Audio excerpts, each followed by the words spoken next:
Theory of evolution.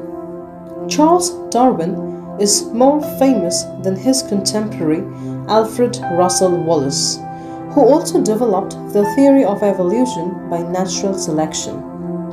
Ideas aimed at explaining how organisms change or evolve over time date back to Anaximander of Miletus, a Greek philosopher who lived in the 500s BCE.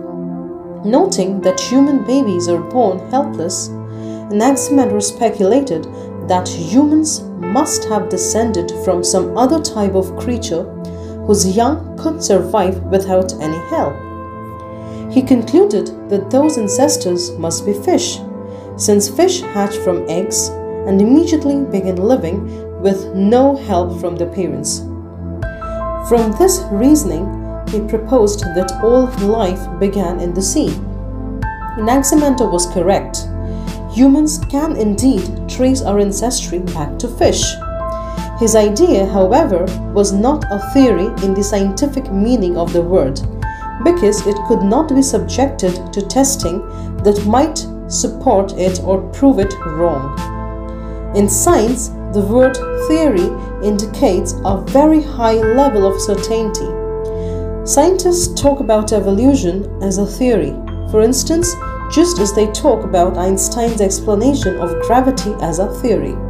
A theory is an idea about how something in nature works that has gone through rigorous testing through observations and experiments designed to prove the idea right or wrong. When it comes to the evolution of life, various philosophers and scientists, including an 18th century English doctor named Erasmus Darwin, proposed different aspects of what later would have become evolutionary theory. But evolution did not reach the status of being a scientific theory until Darwin's grandson, the more famous Charles Darwin, published his book on The Origin of Species. Darwin and a scientific contemporary of his, Alfred Russel Wallace, proposed that evolution occurs because of a phenomenon called natural selection. In this theory of natural selection, organisms produce more offspring than are able to survive in their environment.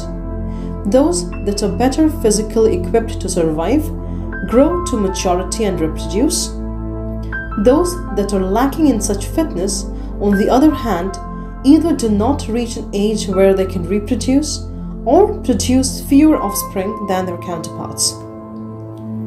Natural selection is sometimes summed up as survival of the fittest, because the fittest organisms, those most suited to their environment, are the ones that reproduce most successfully and are most likely to pass on their traits to the next generation.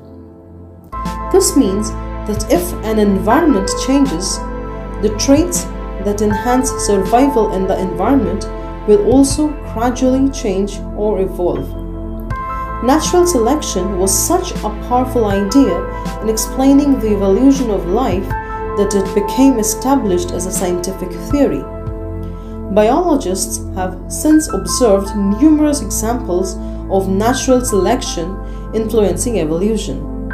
Today, it is known to be just one of the several mechanisms by which life evolves. For example, a phenomenon known as genetic drift can also cause species to evolve. In genetic drift, some organisms, purely by chance, produce more offspring than would be expected. Those organisms are not necessarily the fittest of their species, but it is their genes that get passed on to the next generation.